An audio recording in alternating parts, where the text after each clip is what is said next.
Hello students, welcome back to our video. So in the last video we learned about how to identify the types of accounts. In that we saw one example about how to identify the various types of accounts, whether it is a personal account, whether it is a real account or whether it is a nominal account. So by understanding the meaning of personal account, real account and nominal account, you will be able to identify every accounts in every transaction. So in that we also discussed one example.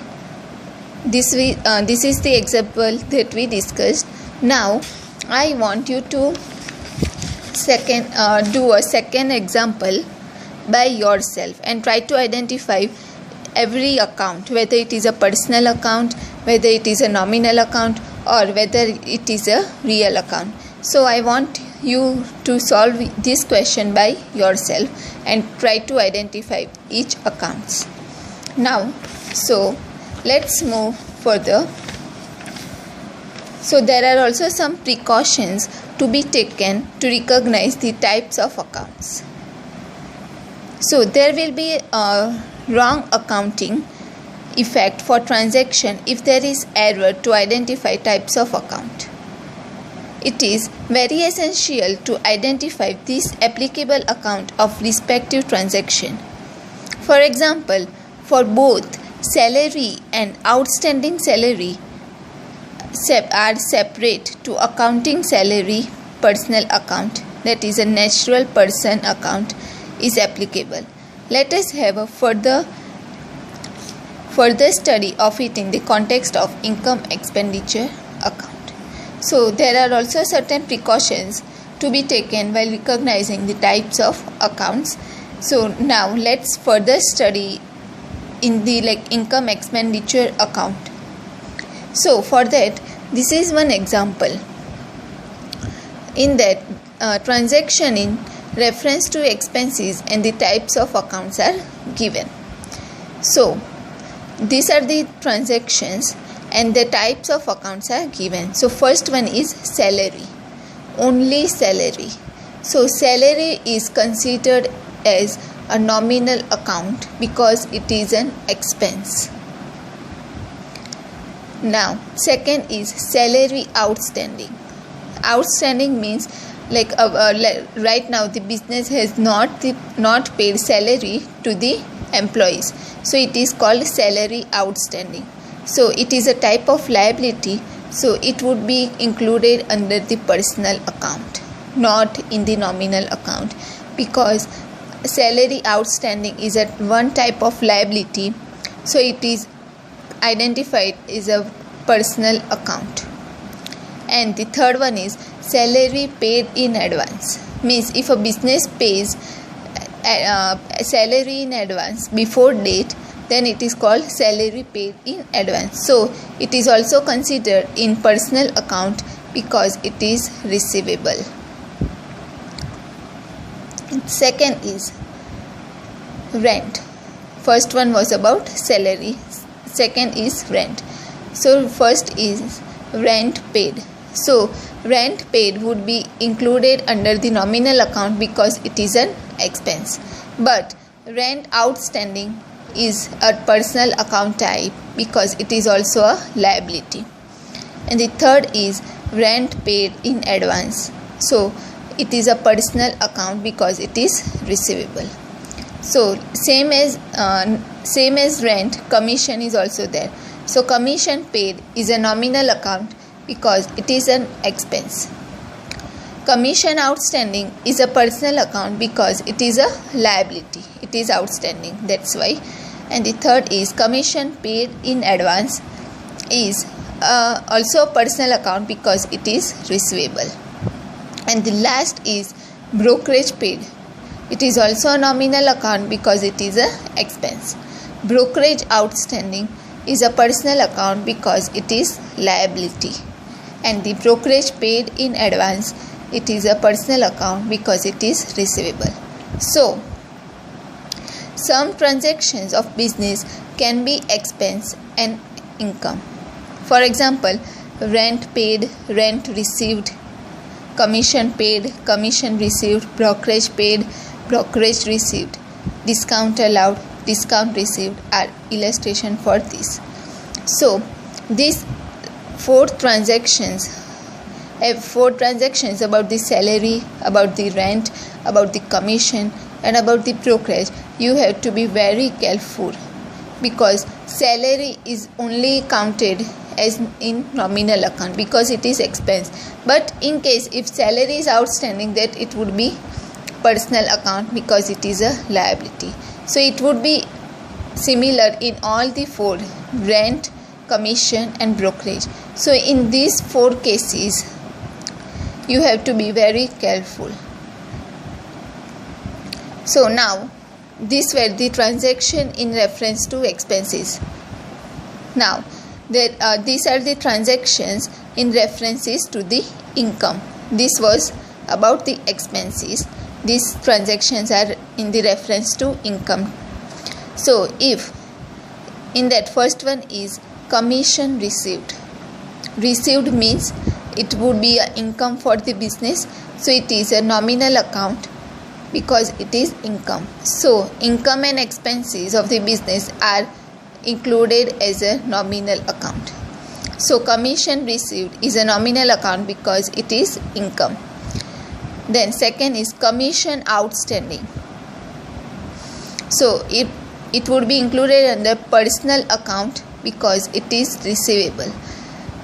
Business is going to receive money in the future because his commission is outstanding. Somebody has to pay commission to the business but has not paid yet. So it is a personal account but it is a receivable.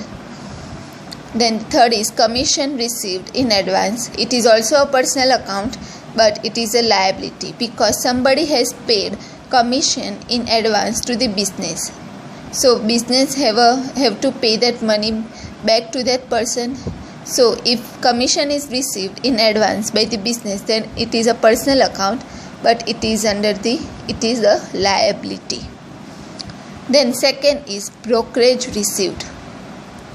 Brokerage received is again a nominal account because it would be the income for the business. Second is brokerage outstanding. Then it would be a personal account but it is a receivable for the business.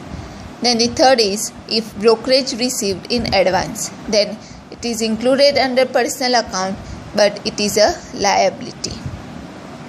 Same way the third one is dividend received.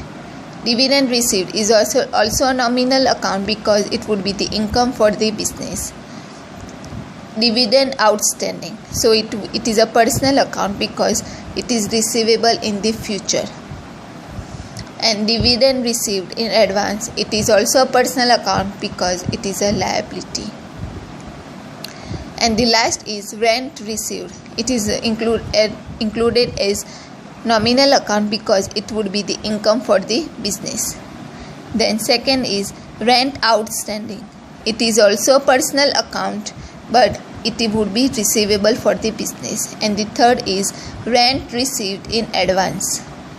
It is included under the personal account because it is a liability. So student should undertake frequent exercise for the above mentioned transactions. Due to frequent exercise, the fundamental rules and principles can be easily understood. So these are the transactions based on the income and expenses.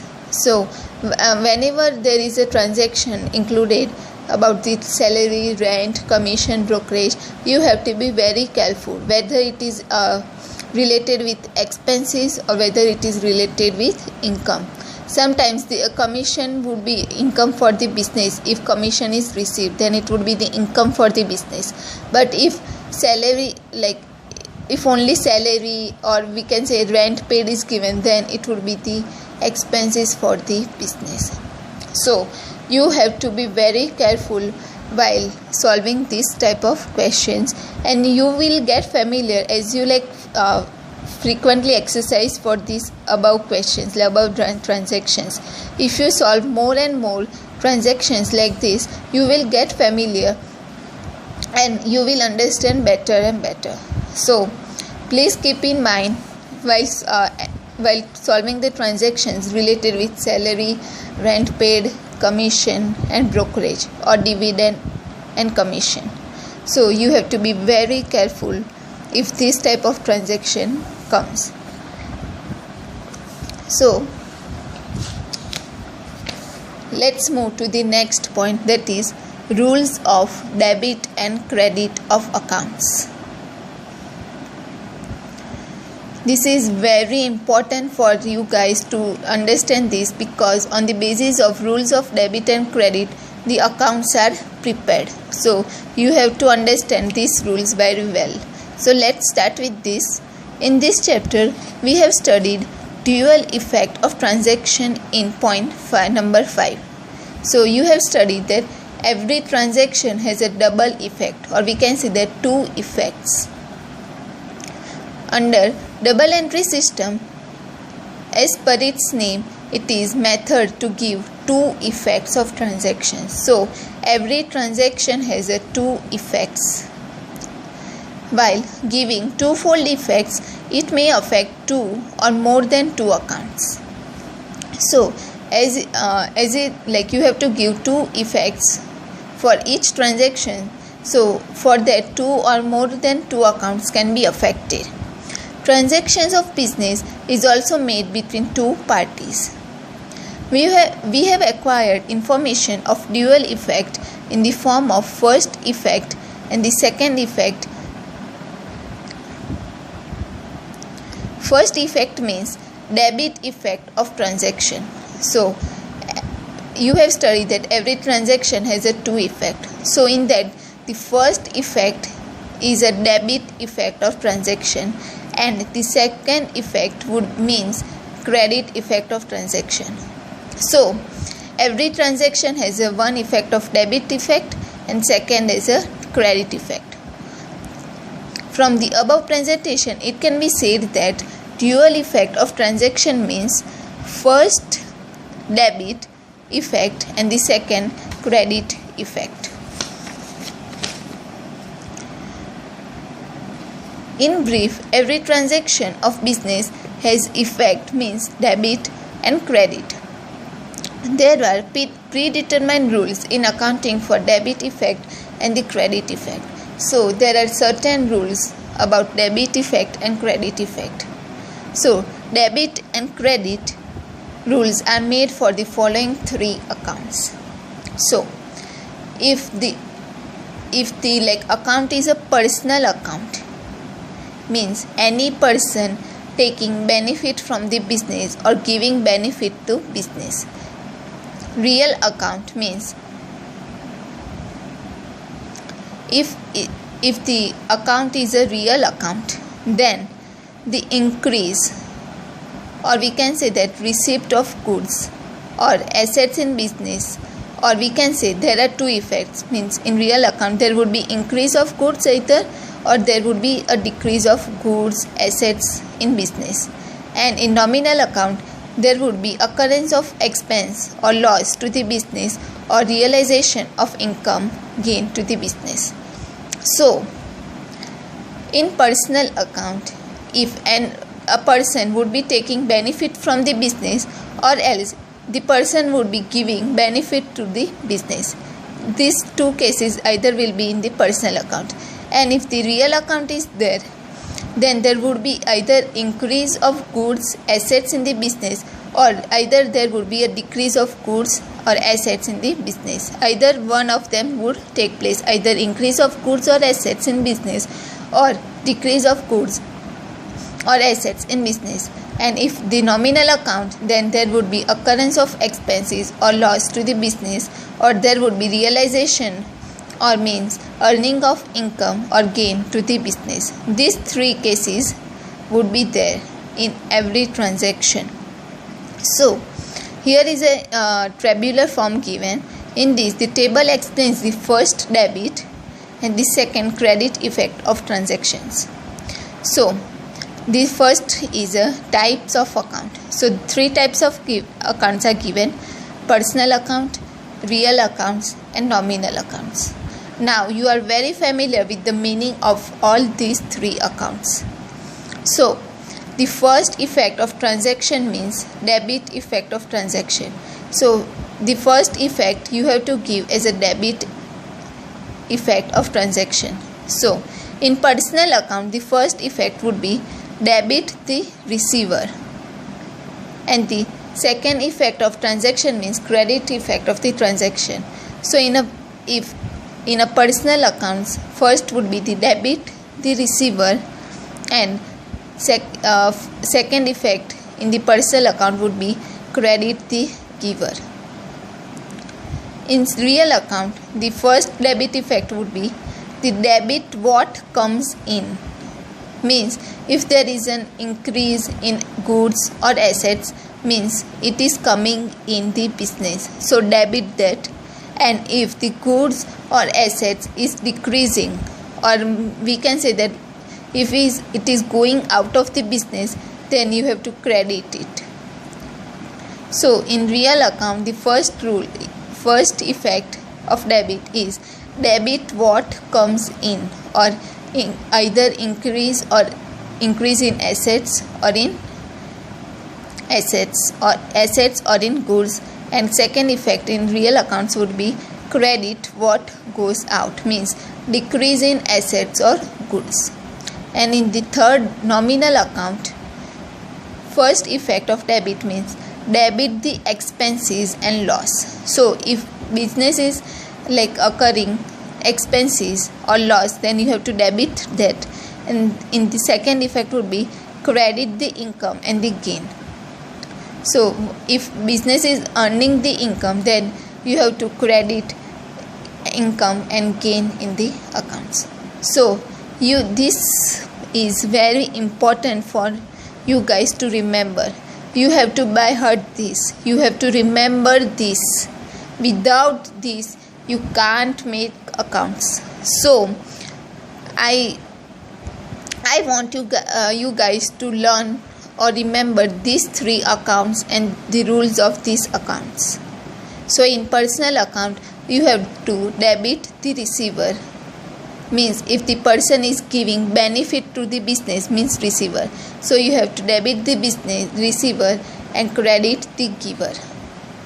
In real accounts, you have to debit the what comes in, means increase in assets or goods, and credit what goes out, means decrease in assets or goods. And in nominal accounts, debit the expenses, and the second effect would be credit the incomes and gain.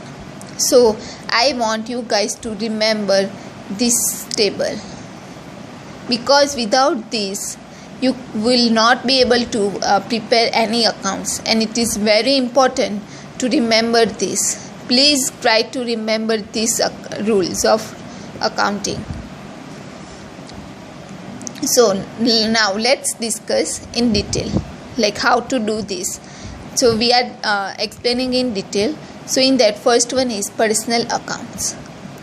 There are two types of persons are included in personal account. First one is natural person, and the second is legal artificial persons. Business undertakes transactions with the person who takes benefit from the business or gives benefit to the business. So if the transaction is made with the person, either with a natural person or legal artificial person, there would be two cases. That person would be taking benefit from the business or giving benefit to the business. So the rules of personal account is that the debit the receiver and credit the giver. So if person has taken the benefit of the business,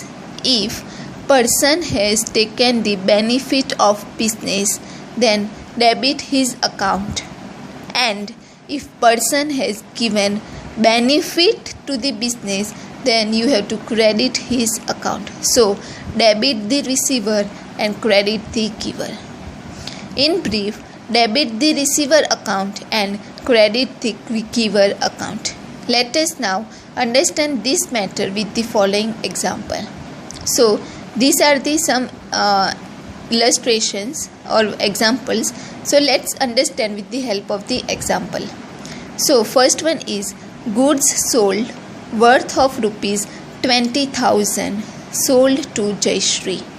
So Jayashree here is a natural person. So here goods sold worth of rupees 20,000 sold to Jayashree. So the explanation is that goods sold to Jayashree of rupees 20,000. So business has sold their goods to Jayashree of 20,000. So Jayashree is benefit receiver. So here Jayashree is benefited because she is getting the goods. So Jayashree is benefit. So you have to debit her account will be debited. So Jayashree's account would be debited because debit the receiver and credit the giver. Now here in this case Jayashree is the receiver of the goods. So you have to debit the Jayashree's account. Now second example is 10,000 rupees 10,000 deposited with the Bank of Baroda.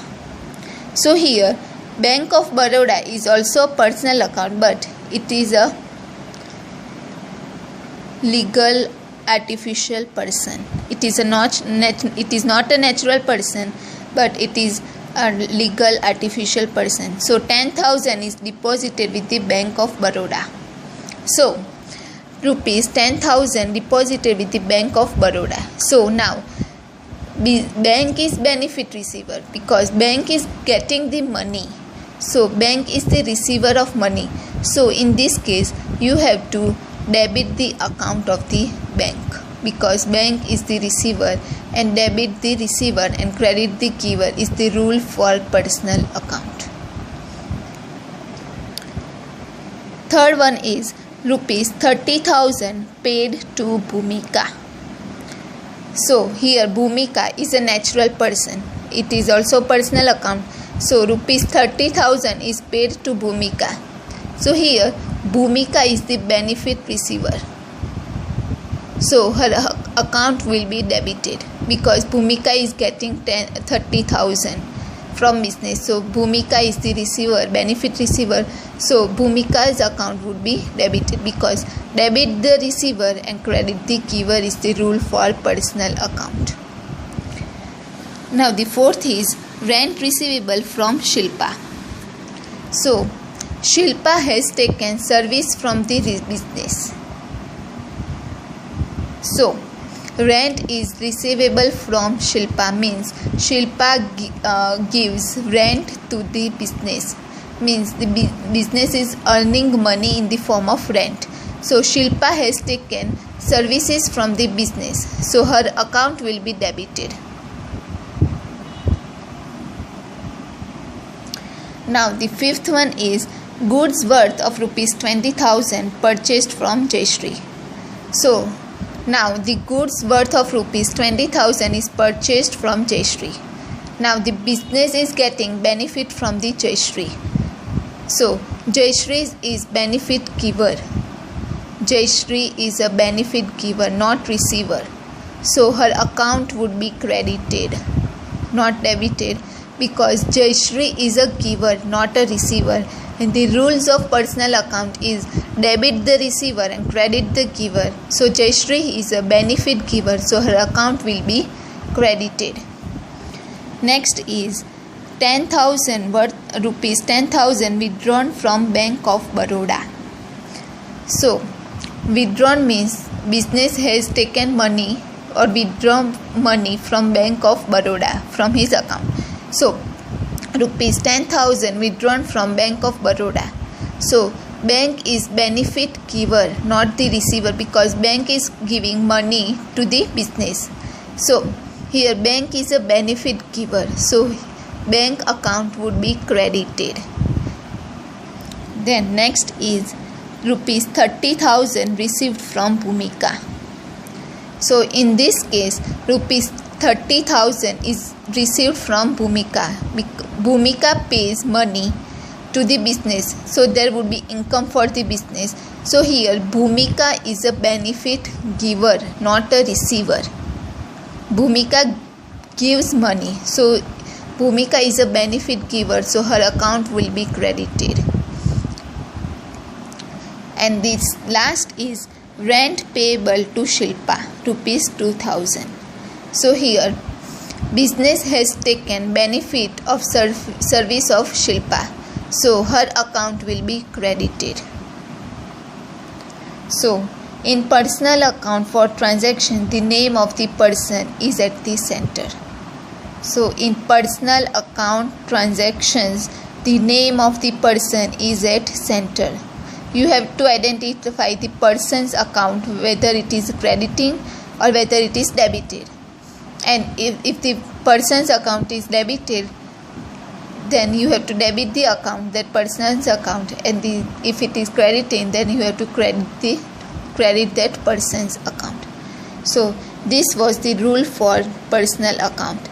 Debit the receiver and credit the giver. You have to see the person's name, whether that person is receiving something or whether that person is giving something. So on basis of that, you have to debit and credit. If that person is receiving, then you have to debit that person's account, and if that person is giving something, giver, then you have to credit that person's account. So in personal account for transactions, the name of the person is at the center, or we can say that the name of the person is the main. So now we are stopping here. In the next video we would be continuing with the real accounts and the nominal accounts. So I want just you to remember these rules because it is very important. Now if you have any questions or any doubts, please feel free to comment below the video. Thank you.